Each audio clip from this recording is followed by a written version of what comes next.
지난 우리 주일날 요나서 말씀을 처음 추적자라는 이름으로 살펴보았고요. 이제 수요일날 제가 4번에 걸쳐서 모두 5번의 말씀 시리즈를 나누려고 합니다.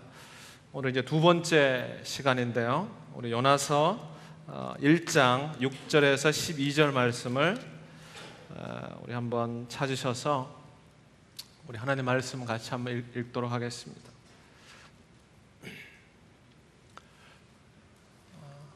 자, 우리 성경을 펴시고 또 우리 스크린을 보시면서 6절부터 12절까지 우리 형제님들이 먼저 한 절 읽으시고 우리 자매님들이 그 다음 7절 이렇게 우리 돌아가면서 한번 같이 읽어보도록 하겠습니다. 시작. 선장이 나아가서 그에게 이르되 자는 자여 어찌 미뇨 일어나서 내 하나님께 구하라. 혹시 하나님이 우리를 생각하사 망하지 않게 하시리라 하니라. 그들이 서로 이르되 자 우리가 제비를 뽑아 이 재앙이 누구로 인하여 우리에게 임하였나니 알자 하고 곧 제비를 뽑으니 제비가 요나에게 당한지라.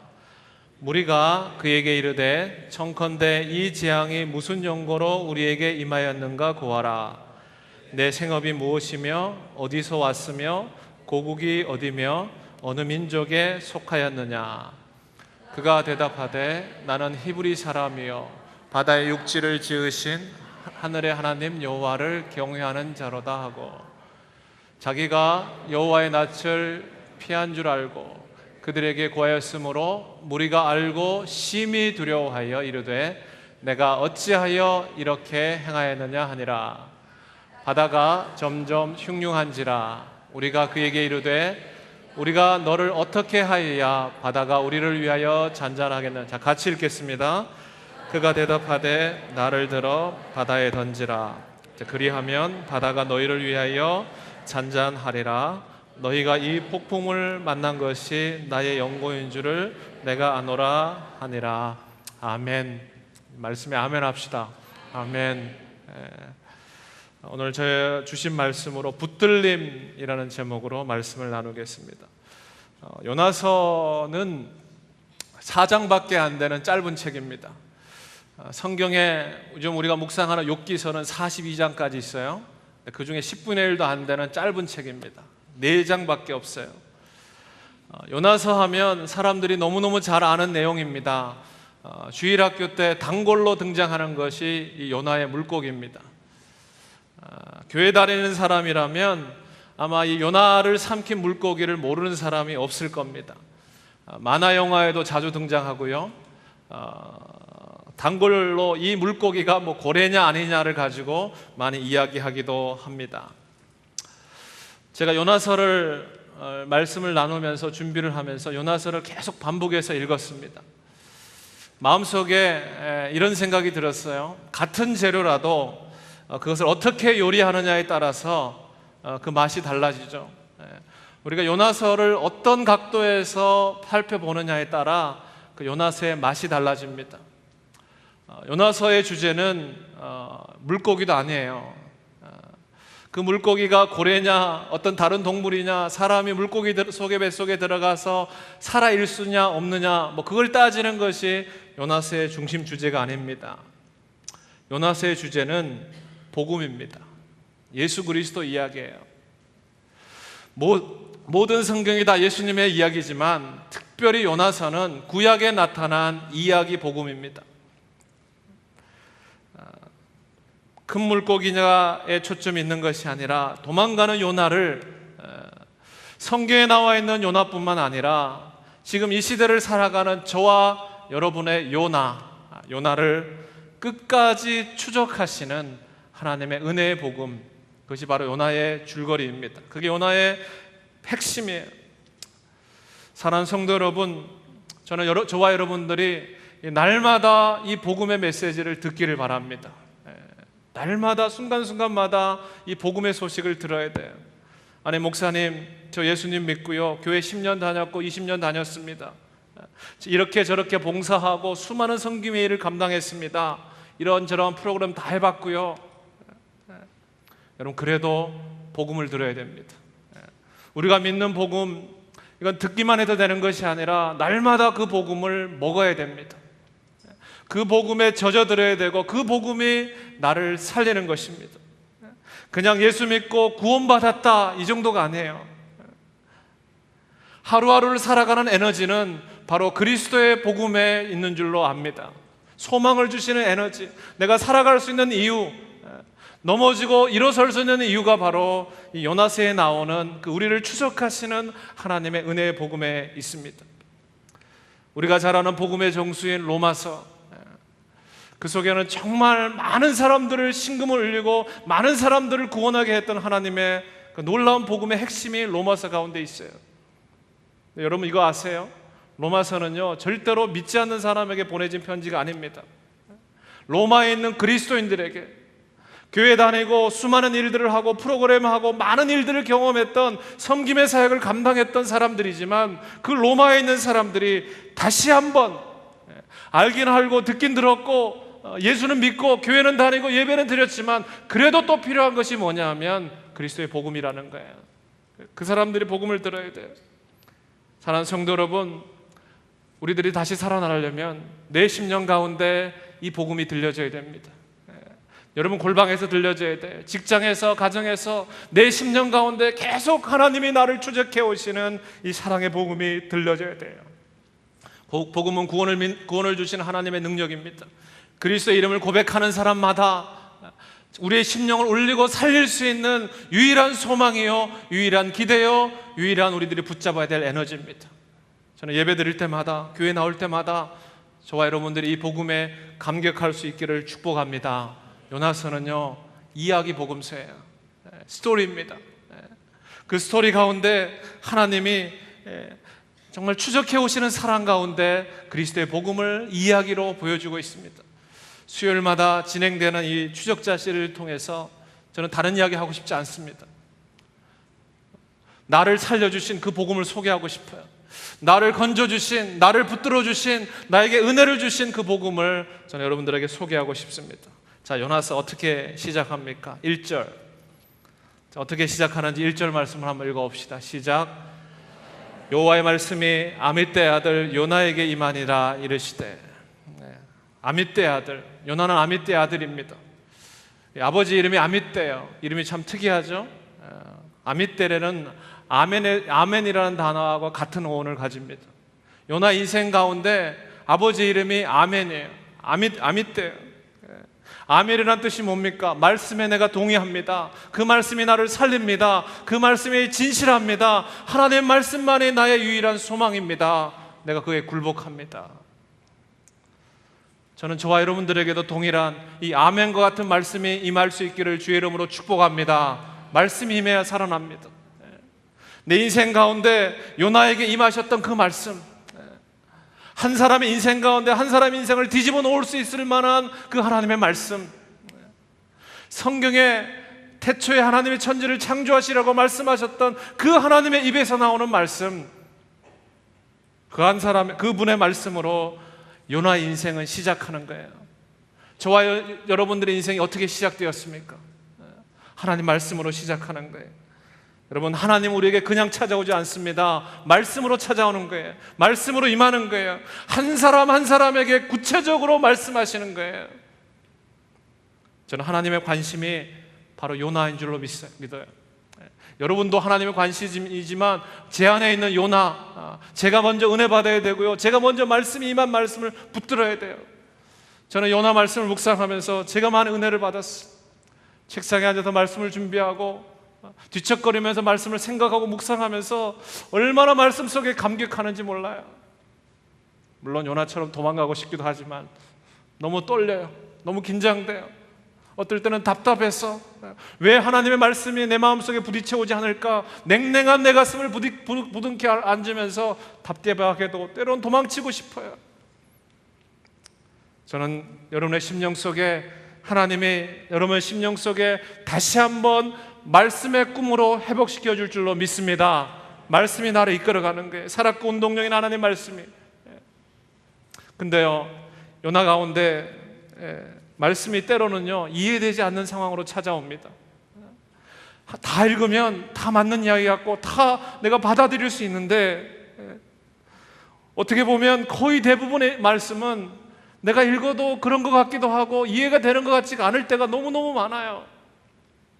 여러분, 요나에게 말씀이 떨어졌습니다. 너는 일어나서 저 민족, 내가 사랑하는 저 민족 니느웨에 가서 회개하고 하나님의 복음을 전하라 이야기하니까 요나가 이해가 안 되는 거예요. 제가 보니까요, 말씀이 떨어지면 내 심령 가운데 갈등이 일어나는 것 같아요.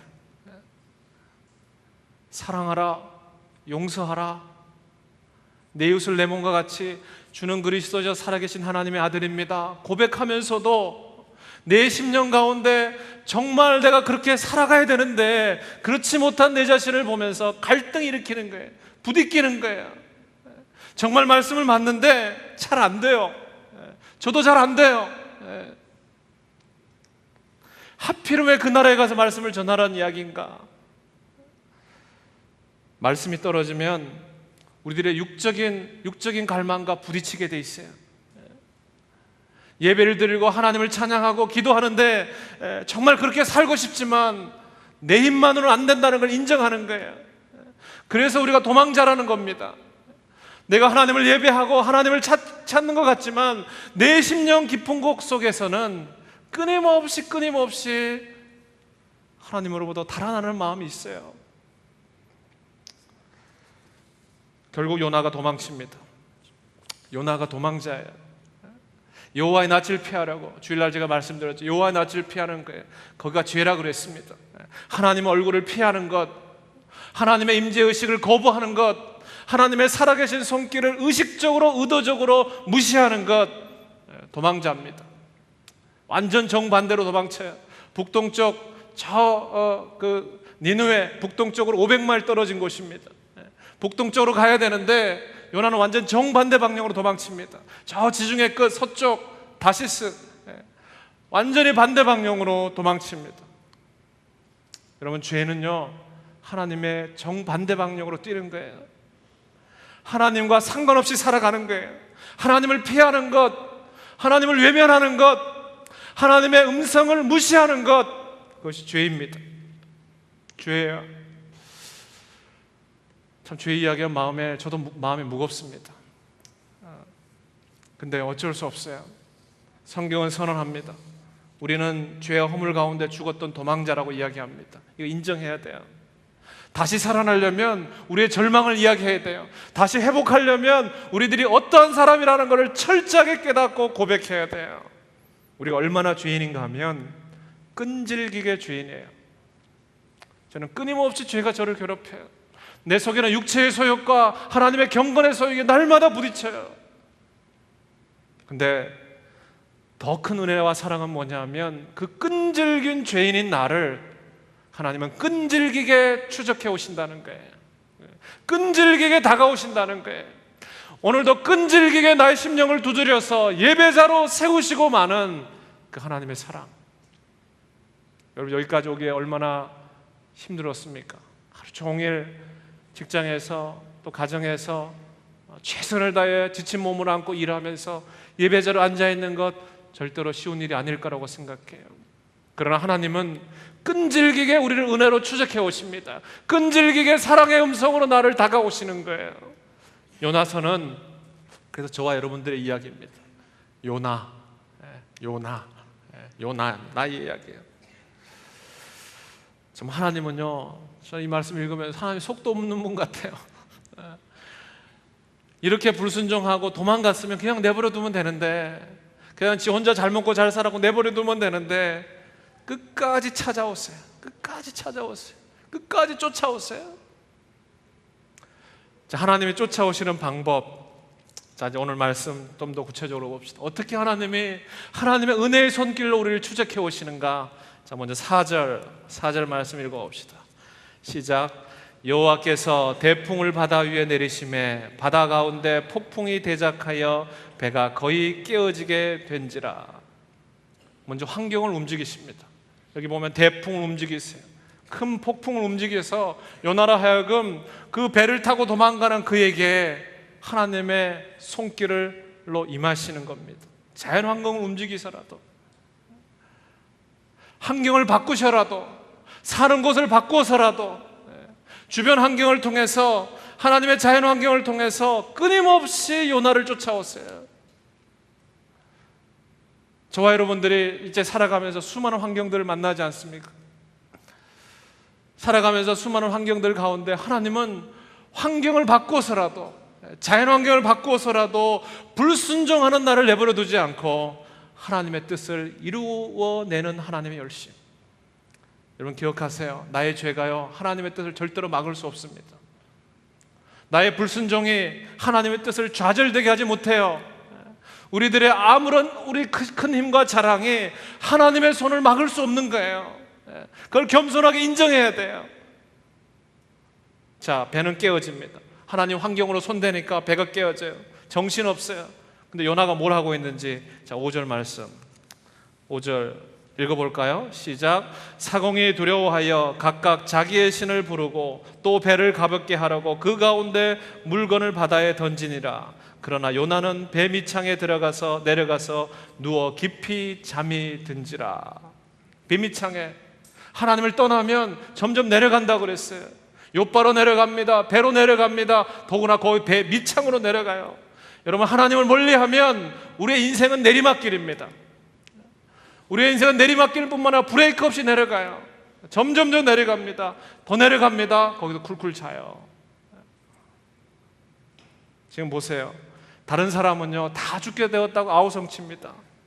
정신없이, 사람들은 막 지금 폭풍이 물어와갖고 살려고 막 발버둥을 치는데 요나는 쿨쿨 자는 거예요. 철저하게 도망갑니다. 철저하게 하나님의 손길을 외면해요. 이것이 죄인의 속성이, 철저하게 하나님의 살아계심을 외면하는 것. 자, 배에 있는 사람들이 어떻게 하는지 5절에 이렇게 말씀하죠. 각각 자기의 신을 부른다 그랬어요. 배에 있는 것을 가볍게 하라고 물건들을 바다에 던집니다. 여러분, 세상 사람들도 하나님이 없다 하지만 자기가 생각하는 신이 있어요. 어려움이 닥치고 힘듦이 닥치면요 자기가 생각하는 걸 의지하게 되어 있습니다. 자기가 생각하는 할 수 있는 최선을 다해요. 물건을 던져서 가볍게 만들고 그것을 통해서 살아가려고 해요. 근데 요나는요 하나님의 사람이에요. 도망가다 보니까, 점점 내려가다 보니까 정신 못 차리는 겁니다. 깊이 잠에 들어요. 자, 두 번째, 하나님 어떻게 추적하시나? 환경을 통해 추적할, 대풍을 통해 추적할 뿐만 아니라 사람을 통해서 추적하세요. 자, 6절 말씀 읽어봅시다. 시작. 선장이 나아가서 그에게 이르되 자는 자여 어찌 미뇨 일어나서 내 하나님께 구하라. 혹시 하나님이 우리를 생각하사 망하지 않게 하시니라 하시나. 선장이 나아가는 거예요. 여러분, 이 선장은 예수 안 믿는 사람입니다. 이방인이에요. 하나님을 모르는 사람이에요. 하나님 그 사람의 마음을 움직여서 요나를 깨워서 뭐라고 하는지 보세요. 자는 자여 어찌 미뇨 일어나서 내 하나님께 구하라. 사람들이 지금 난리가 났습니다. 울고불고 살아나려고 막 발버둥 치면서. 근데 요나는 정신 못 차리고 자는데 그 요나가 탄 배의 선장이 요나가 믿는 그 하나님께 요나를 깨워서 자는 자여 어찌 미며 너가 믿는 그 하나님께 우리의 상황을 이야기해서 이 상황을 모면하도록 우리를 위해서 기도해 달라고 이야기합니다. 이렇게 이야기하는 거예요. 형제교회 다니는 사람 보고 왜 제대로 예수 믿지 않고 정신 못 차리고 그렇게 살아갑니까? 왜 기도 안 하고 살아갑니까? 왜 예배 제대로 드리지 않습니까? 왜 말씀대로 살아가지 않습니까? 사람을 통해서, 믿지 않는 사람들 입에서 흘러나오는 이야기입니다. 여러분 생각해 보세요. 요나는요 교회 다니는 사람이에요. 우리 식으로 말하면 예수 믿는 사람이에요. 죽은 건 아니에요.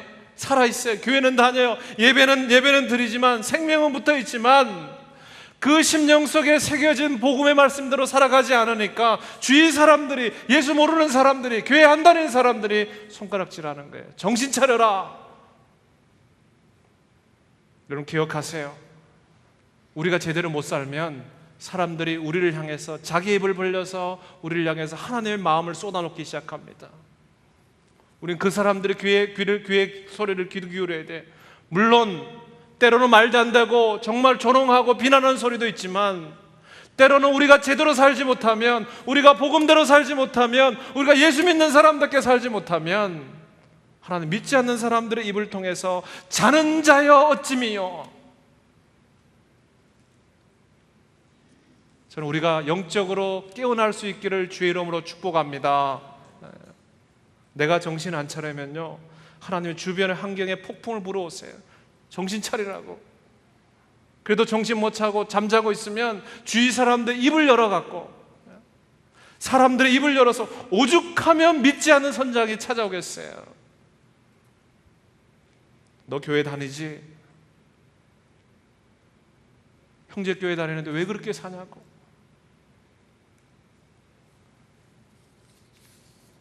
지금 요나 때문에 다 죽을 판이에요. 요나 때문에 나만 보면 사람들이 슬슬 피하고, 나만 보면 주변 사람들이 다 고생하고, 잠만 퍼들여 자면서 정신없이 하나님 믿는 사람답게 행동하지 않으니까 주변의 사람들이 고통받고 고생하면서 하나님이 마지못해서 그 상황을 해결해야 되니까 믿지 않는 사람들의 입을 통해서 요나에게 하나님의 마음을 쿵쾅쿵쾅 두드리는 것입니다. 저는 요즘 교회가 듣는, 우리 수많은 이민교회와 한국교회가 듣는 이야기를 들으면서 너무너무 안타깝습니다. 그렇지만 우리가 정말 하나님 앞에서 자는 자여 어찌미요, 하나님의 목소리로, 하나님의 음성으로 들을 수 있다면, 우리가 더 경성해서 주의 복음에 합당하게 살아갈 수 있다면, 저는 그것이 하나님이 우리를 사랑하셔서 추적해 오시는 하나님의 은혜의 목소리가 될 줄로 믿습니다. 잠자는 사람 여러분 깨우면 좋습니까? 싫어요? 잠자는 사람 깨우면 귀찮잖아요. 싫잖아요. 그래도요, 깨어나야 돼요. 감각이 없으면 찔러서라도, 피를 내서라도 그 사람이 하나님의 감각을 찾을 수 있도록 여러분 흔들어 깨워야 돼요. 영적인 잠에서 깨어나야 돼요.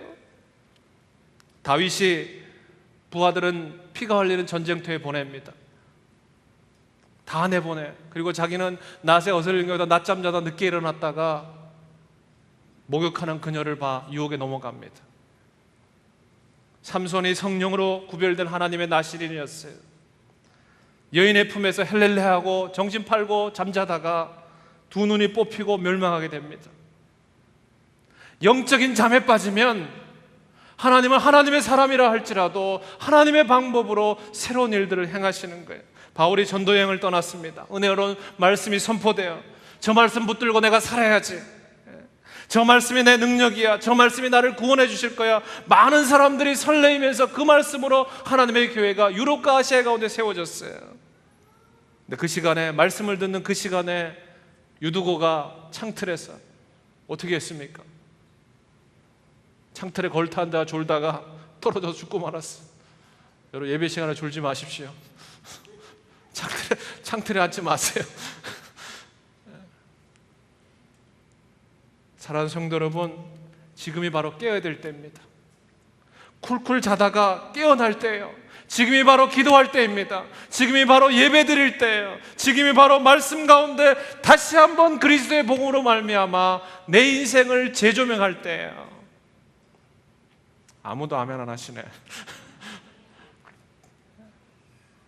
저만 그렇게 느끼십니까? 제비를 뽑아요. 영적인 잠에서 깨어나라. 하나님의 그 추적해 오신 사랑의 손길 가운데 그 요나를 흔들어 깨워요. 선장의 입을 통해서. 자, 그리고 나서 이제 사람들을 모읍니다. 배아에 있는 사람들을 다 모아놓고 풍랑 가운데 오손도손 둘러앉아서 정신없이 환경과 상황은 지금 풍랑 가운데 다 죽을 것 같은데 모여서 제비를 뽑습니다. 한번 생각해 보세요. 그 모인 사람이 자기가 뽑힐까 얼마나 두려웠겠어요. 뽑히면 바로 죽는데.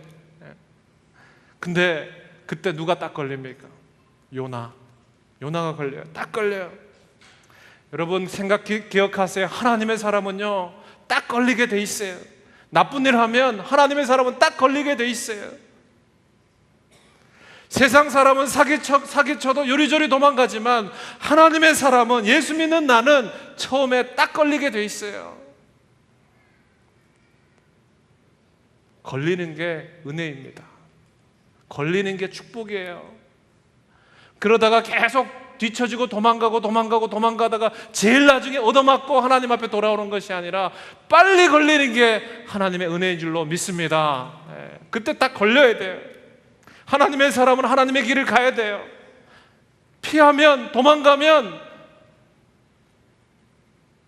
여러분 나쁜 일 하다가 자기 안 걸리고 다른 사람 걸리면 속으로 자기는 좋아갖고 그런 적 없으세요? 함께 했는데. 제가 설교를 준비하다가 숨바꼭질 생각이 났어요. 여러분 숨바꼭질 해보셨어요? 꼭꼭 숨어라 머리카락 보인다. 어릴 적에 숨바꼭질 참 많이 했어요. 술래가 이제 찾기 어려운 곳에 숨습니다. 뭐 전봇대 뒤에도 숨고요, 볏짚 속에도 들어가기도 하고 집안의 방 속에 문 잠궈놓고 숨기도 합니다. 저도 무지 많이 했어요. 요즘 저희 아들하고 저희 딸이 집에서 숨바꼭질을 합니다. 숨 죽이면서 숨어요. 숨는 것도 재미있고요, 찾는 것도 너무너무 스릴이 넘쳐요. 어디 있나 막 뚜껑도 열어보고, 저 보니까 세탁기도 막 열어보고, 굉장히 스릴이 있어요. 근데 그게 게임이니까 스릴이 있지. 여러분 그게 우리 삶의 현실이라고 한번 생각해 보세요. 얼마나 두렵겠습니까? 매일매일 누군가를 숨어야 다녀야 되고 누군가를 향해 찾아야 된다면 우리의 인생이 얼마나 허걱거리고 힘들겠어요. 얼마나 두려움이 떨겠어요. 얼마나 숨막히겠어요. 제가 참 부끄러운 이야기 하나 할까요? 제가 초등학교 때 굉장히 개구장이었습니다. 친구 집에 가서 이렇게 놀았는데, 그 친구는 제가 살던 그 동네에 제일 부잣집 아들이었어요. 친구들 사이에 이렇게 항상 놀면 그 친구랑 놀고 싶어 했어요. 마침 제가 초대를 받아서 그 집에 가서 놀았는데, 그 친구가 자기가 갖고 있는 장난감을 다 꺼내오는 거예요. 그래갖고 바닥에다 다 펼쳐놓고 놀으라는 거예요. 와, 천국을 만난 것 같았어요, 어릴 적에. 그 집에만 가면 좋은 장난감 만지고 놀면서 너무너무 신나서 너무너무 즐겁게 놀았어요. 근데 이제 저녁이 되면 집에 가야 되잖아요. 근데 하루는 그 친구들과 놀다가, 집에서 놀다가 제 눈에 제가 너무너무 갖고 싶은 장난감 하나가 눈에 띄었어요. 마징가 제트. 제가 어릴 적에 마징가 제트 장난감, 제가 너무너무 갖고 싶었어요. 근데 저희 부모님 안 사주셨어요. 제가 아직도 기억하는데 안 사주셨어요. 그래갖고 그 집에 놀다가 슬쩍 그 마징가 제트를 제 가슴 속에 품고 도망갔어요. 감추어서 그 친구 몰래 내 몸속에 품어다 감추어 놓고 우리 집에 와갖고 제 방에 몰래 숨겼어요. 마음이 조마조마한 거예요, 그때부터. 혹시 우리 엄마가 집에 와서 이렇게 사다가 이 장난감 어디서 난 거냐고 물으면 내가 뭐라고 대답해야 될까? 막 머릿속으로 소설을 쓰는 거예요. 근데 그 다음날 제가 놀던 그 부잣집 그 친구 아들하고, 제 친구죠, 그 친구하고 그 친구의 어머니가 저희 집을 찾아왔어요. 왜냐하면 범인이 바로 쟤다. 그래서 찾아왔어요.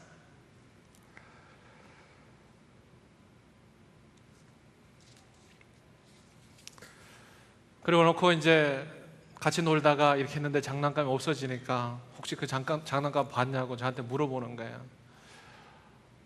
제가 보는 순간 그냥 그 자리에서 울고 말았습니다.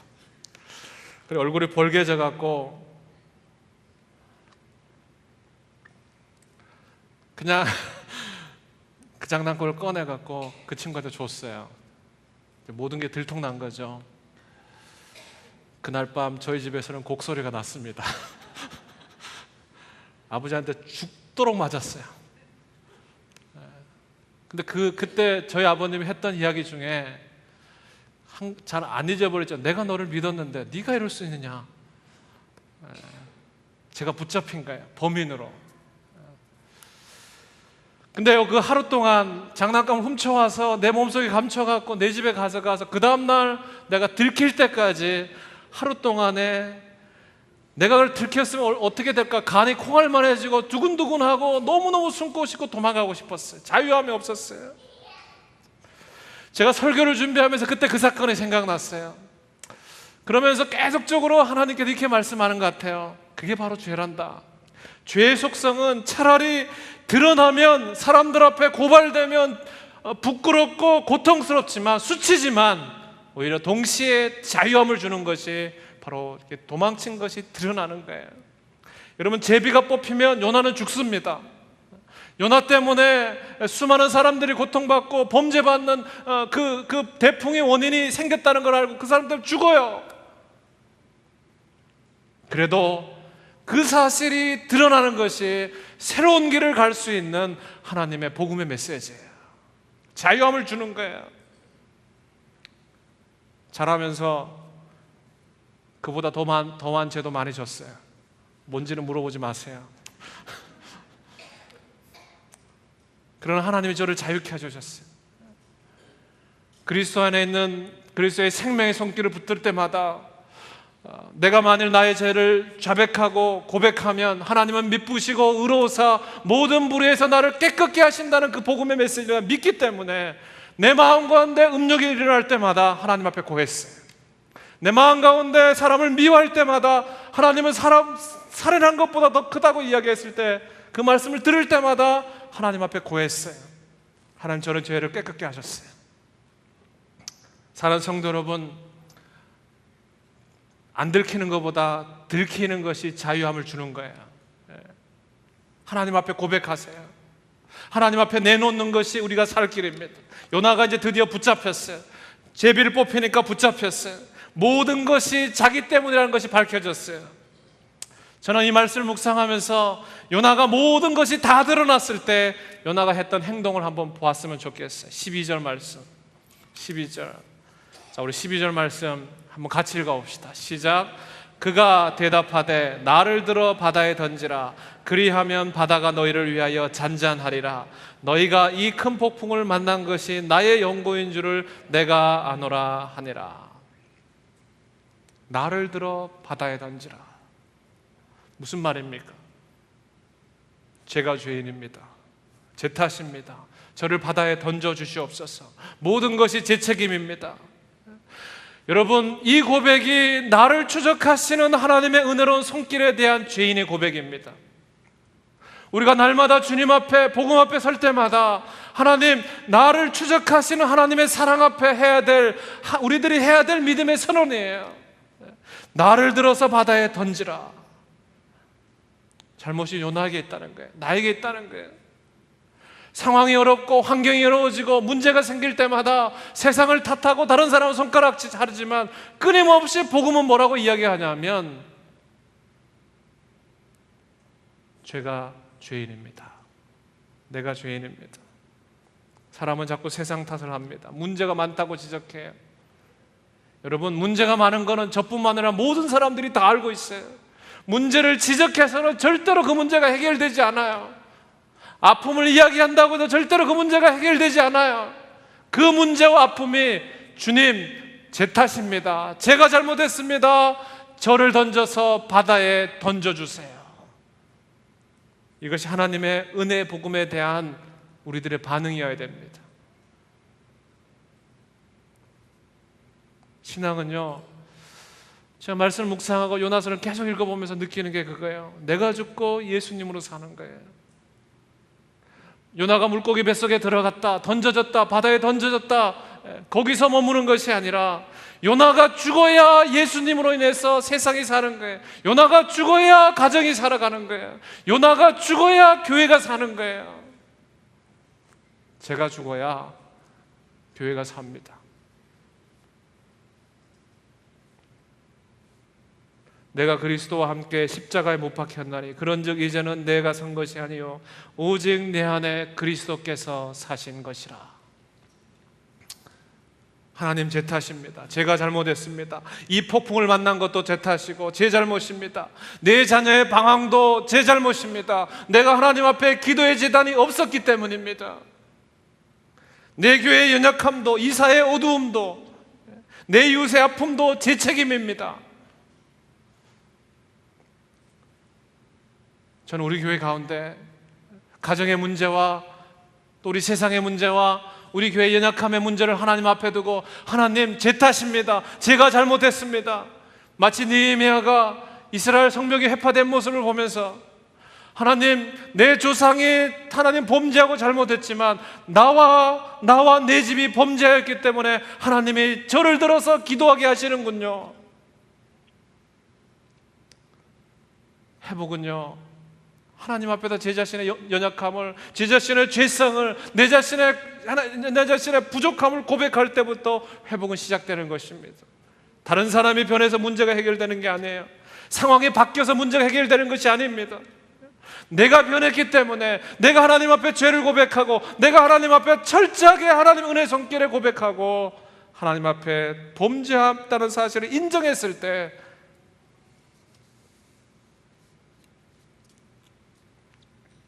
가끔 사람들이 그런 이야기 하는 거 들었습니다. 너나 잘해라고. 그런 이야기 들을 때마다 마음이 아픕니다. 저는 이렇게 들렸으면 좋겠어요. 내가 잘해야지. 내가 잘해야지. 나를 죽여라. 12절 보세요. 나를 죽여라. 그래야 너희가 산다. 많이 들어본 이야기 아닙니까? 예수님이 말씀하셨어요. 한 알의 밀알이 땅에 떨어져 죽지 아니하면 한 알 그대로 있고 죽으면 많은 열매를 맺으리라. 요나는 재수 없어서 걸렸다고 생각하지 않았습니다. 그냥 주사위 던져갖고 제비뽑기 하다 보니까 얼떨결에 그냥 걸렸다고 자기 자신을 판단하지 않았어요. 제비가 뽑히는 순간 그것이 바로 나의 죄악 때문에, 내가 범죄했기 때문에, 그것이 바로 하나님의 은혜로운 추적의 손길임을 철저하게 고백하는 것입니다. 여러분, 부흥은 하나님 앞에서 바로 내가 재수 없어서 걸렸다고 생각하지 않고 내가 하나님의 은혜로운 손길 앞에 철저하게 나 자신이 그랬습니다라고 고백할 때 부흥은 시작되는 거예요. 그게 축복의 시작이에요. 그래서 요나는 내 인생의 부흥의 스토리예요. 복음의 이야기예요. 예수 그리스도에 대한 이야기예요. 나를 들어서 바다에 던져라. 요나 한 사람이 던져짐으로 말미암아 그 배에 있던 사람들이 다 살아났어요. 배에 탄 사람들이 전부 다 살아났어요. 요나가 배에 던져짐으로 말미암아, 내가 죽음으로 말미암아 내 가정이 살아나는 거예요. 내가 던져짐으로 말미암아 우리 순이 살아나는 거예요. 자발적으로 죽음의 길을 택했어요. 자살하는 이야기는 아닙니다. 자발적으로 자원하는 마음으로 자기 자신을 죽이고 자기 자신의 못된 성품을 죽이고 하나님 앞에서 철저하게 죽음의 길을 갔어요. 누구의 이야기입니까? 예수님에 대한 이야기예요. 우리가 하나님으로 도망가는 대가는 죽음입니다. 도망가면 갈수록, 하나님과의 거리가 멀어지면 멀어질수록 죄의 싹은 사망이요 하나님의 은사는 그리스도 예수 안에 있는 하나님의 영생이라 말씀하셨어요. 누군가가 내가 죽어야 되는데, 내가 바다에 던져져서 내가 죽어야 되는데, 나를 살리기 위해서, 요나를 살리기 위해서 철저하게 풍랑이는 바닷속에서 대풍을 잠잠하게 할 수 있는 일은, 하나님의 진노를 가라앉히게 할 수 있는 일은 오직 예수 그리스도의 죽음밖에 없다는 사실을 요나서는 철저하게 보여주는 거예요. 우리가 그리스도 안에서, 에베소서 1장 7절 말씀입니다. 우리가 그리스도 안에서 그의 은혜의 풍성함을 따라서 그의 피로 말미암아 구속 곧 죄사함을 받았으니. 여러분, 요나서를 읽을 때마다 이 속에서 피 묻은 그리스도의 십자가를 보아야 돼요. 요나가 던져질 때 그 배에 있는 수많은 사람들이 살아난다는 것처럼 예수 그리스도가 십자가에 던져짐으로 말미암아, 찢기심으로 말미암아 수많은 하나님의 교회 안에 내가 속해 있는 나의 가정과 나의 사회와 나의 나의 많은 주변의 사람들이 요나가 던져짐으로 말미암아 십자가에 던져지는 예수 그리스도처럼 던져졌을 때 그 주변의 사람들이 다 살아나는 거예요. 저는 우리 주위 가운데 이런 일들이 일어났으면 좋겠습니다. 하나님의 복음에 합당한 사람처럼, 하나님, 요나의 얘기가 나의 얘기이기 때문에 하나님, 내가 던져져야 되겠습니다. 내가 예수 그리스도의 마음처럼 하나님 높은 것을 다 포기하시고 하나님의 보좌와 권세를 다 포기하시고 이 땅 가운데 내려오셔서 수많은 사람들을 살려내셨던 것처럼 하나님 나를 던져주세요. 근데요 12절 말씀 여기 읽어보면 12절 말씀에 11절 말씀이 있어요. 우리 11절 말씀 한번 읽어볼까요? 11절 시작. 바다가 점점 흉흉한지라 무리가 그에게 이르되 우리가 너를 어떻게 하여야 바다가 우리를 위하여 잔잔하겠느냐. 여러분 이 말씀 묵상해 보세요. 우리가 어떻게 하여야 바다를 잠잠하게 하겠느냐. 하나님, 내가 이 사망의 음침한 상황 속에서 내가 어떻게 하여야 살아날 수 있겠습니까? 내가 이 아픔과 고통 속에서 어떻게 하여야 구원을 얻을 수 있겠습니까? 여러분 이 질문을 하면 회복이 시작되는 거예요. 주님, 제가 어떻게 하여야 하나님의 은혜를 누릴 수 있습니까? 하나님, 우리가 어떻게 하여야 우리 가정이 살아날 수 있습니까? 이게 바로 상한 심령이에요. 상하고 통회하는 심령이에요. 하나님은 상한 심령을 멸시치 아니하시고 주 앞에 간절한 마음으로 하나님 내가 죽게 되었습니다, 나를 살려주세요 하는 하나님의 사람들을 오늘 또 살려주시는 하나님인 줄로 믿습니다. 나를 던지기 위해서는요 11절이 필요한 거예요. 내가 어떻게 하여야 주님 살아날 수 있습니까? 베드로가 예수님에 대해서 설교했습니다. 초대교회 수많은 사람들 앞에 3,000명, 4,000명, 5,000명 하나님 예수님의 복음을 들고 많은 사람들이 회개하고 돌아왔어요. 사도행전 2장 37절에 보면 그 설교를 들었던 사람이 어떻게 하는지 아세요? 자, 읽어봅시다. 우리 시작. 저희가 이 말을 듣고 마음에 찔려 베드로와 다른 사도들에게 물어 가로되 형제들아 우리가 어찌할꼬 하거늘, 우리가 어찌할꼬 하거늘, 우리가 어찌해야 이 상황을 돌파할 수 있습니까? 우리가 어찌해야 하나님의 은혜를 기억할 수 있습니까? 그때 베드로가 대답합니다. 38절 읽어봅시다. 시작. 베드로가 이르되 너희가 회개하여 각각 예수 그리스도의 이름으로 세례를 받고 죄 사함을 받으라. 그리하면 성령의 선물을 너희가 받으리라. 아멘. 너희가 회개하여 예수 그리스도의 이름으로 세례를 받고 죄 사함을 받으라. 다른 이름으로 아니라 예수 그리스도의 이름으로 성령을 선물로 받고 예수 그리스도의 이름으로 죄 사함을 받고 예수 그리스도의 이름으로 회개하는 거예요. 이것이 요나서에 나타난 복음입니다. 우리 지난번에 여성사역팀에서 마리아 형제를 하면서 이 말씀을 가지고 저는 기도한 줄 알아요.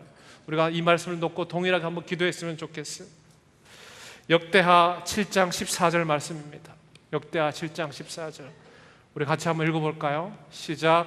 내 이름으로 일컫는 내 백성이 그 악한 길에서 떠나 스스로 겸비하고 기도하여 내 얼굴을 구하면 내가 하늘에서 듣고 그 죄를 사하고 그 땅을 고칠지라. 내 이름으로 일컫는 내 백성이 그 악한 길에서 떠나 스스로 겸비하고 기도하여 내 얼굴을 구하면 내가 하늘에서 듣고 그 죄를 사하시고. 그 다음이 더 중요해요. 여기서 끝나지 않아요. 하나님 약속이 있는데 그렇게 하면, 그렇게 하나님 앞에 고백하고 하나님께 붙잡히면 그 다음입니다. 그 땅을 고칠지라. 우리의 가정이 살아나는 방법, 우리들의 사회가 살아나는 방법, 우리들의 교회가 다시 한번 그리스도의 부흥의 손길을 붙잡는 방법, 그건 다시 하나님께 붙잡히는 길입니다. 이 말씀을 붙들고 요나서에 나타난 하나님의 놀라운 은혜의 복음 앞에 다시 한번 들어가는 길이에요. 그것이 살 길입니다. 하나님께 붙잡혀 살아날 수 있어요. 여러분, 한 가지만 이야기를 마칠게요. 제가 살아보니까 조금밖에 안 사는 인생이지만 사는 것은 수동태인 것 같아요. 내가 붙잡는 것 같지만요, 붙잡혀야 돼요. 하나님의 추적해 오시고 은혜로 나를 다가오시면 내가 거기에 붙잡혀야 돼요. 도망가지 않고 그냥 자기 자신을 내드리면서 내가 손 내미는 것 같지만 하나님의 내 인생 가운데 개입하셔서 붙잡히는 것. 인생은 철저하게 수동태입니다. 내 마음대로 안 돼요. 그래서 하나님 앞에 간구하는 거예요. 상한 심령으로 간구하는 거예요. 살려달라고, 구원해달라고, 도와달라고. 우리 가운데 하나님의 이 복음의 메시지 가운데 다시 한번 하나님의 추적의 손길에, 하나님의 붙잡힘의 손길에 우리의 인생을 내맡길 수 있는 놀라운 은혜가 있기를 주의 이름으로 축복합니다. 기도합시다. 우리 한번 이 말씀을 들으며 같이 한번 기도하지 않겠습니까? 요나의 시작은 하나님의 말씀이 임하는 것이었습니다. 하나님, 나의 지나간 삶의 과정 속에 잊어버렸던 말씀이 생각나게 하여 주옵소서. 하나님, 나에게 보배처럼 들려졌던 그 말씀으로 인하여 내가 다시 살아나게 하여 주옵소서. 여러분, 하나님 이미 많이 말씀하셨어요. 내 인생 가운데 수많은 하나님의 말씀의 약속을 주셨어요. 그런데 또 부르세요. 또 임하세요. 하나님, 내가 그 말씀에 붙들리게 하여 주옵소서. 내 심령에 하나님의, 내 영혼에 내 사로잡는 하나님의 말씀으로 말미암아 다시 한번 일어나게 하여 주옵소서. 내 심령 가운데 다시 한번 복음의 소식이 들려지게 하여 주옵소서. 하나님, 우리들 가운데 지나온 하나님의 수많은 말씀의 약속들을 생각하면서 이 시간 한번 기도합시다. 하나님, 내가 하나님의 추적에 붙들리게 내 인생을 내드립니다. 끝까지 붙들리게 인생으로 살아가게 하여 주옵소서. 우리 한번 간절히 한번 기도합시다. 하나님 아버지, 우리 사랑하는 주의 백성들이 이 시간 하나님이 말씀하시고 임하셨던 사랑을 붙잡고 이 시간 하나님 간절히 기도합니다. 하나님께 붙들려 살아가길 원합니다. 아버지의 주도의 인생을 불쌍히 여기시고 하나님 아버지, 잊혀졌던 하나님 말씀이 저들 가운데 심령으로 다가오게 하여 주옵소서. 잃어버렸던 꿈이 회복되게 하여 주시고 하나님 아버지, 시시콜콜하고 지치고 상했던 수많은 사건들이 아니라 하나님의 요나에게 임하셨던 말씀으로 저들을 살리셨던 것처럼 하나님, 우리의 인생 가운데 주셨던 약속으로 말미암아 내 인생이 살아나게 하여 주실 줄로 믿습니다. 제가 하나님 잘못했습니다. 하나님, 제가 범죄하였습니다. 하나님 아버지, 하나님, 내가 주님 앞에서 하나님의 얼굴을 구하지 아니했고 내가 하나님 앞에서 주의 이름으로 하나님 악한 길에서 떠나지 않았음을 고백합니다. 하나님 아버지, 나를 살려주시고 나의 가정을 살려주시고 나에게 은혜를 베풀어 주시길 간절히 기도합니다. 하나님 아버지, 나를 불쌍히 여겨 주시옵소서. 하나님 아버지, 다시 한번 주의 하나님 크신 약속으로 나의 심령을 불태우게 하여 주옵소서. 하나님 아버지, 나를 하나님의 말씀으로 다시 한번 불붙는 인생이 되게 도와주시옵소서. 우리 다시 한 번 더 기도합시다.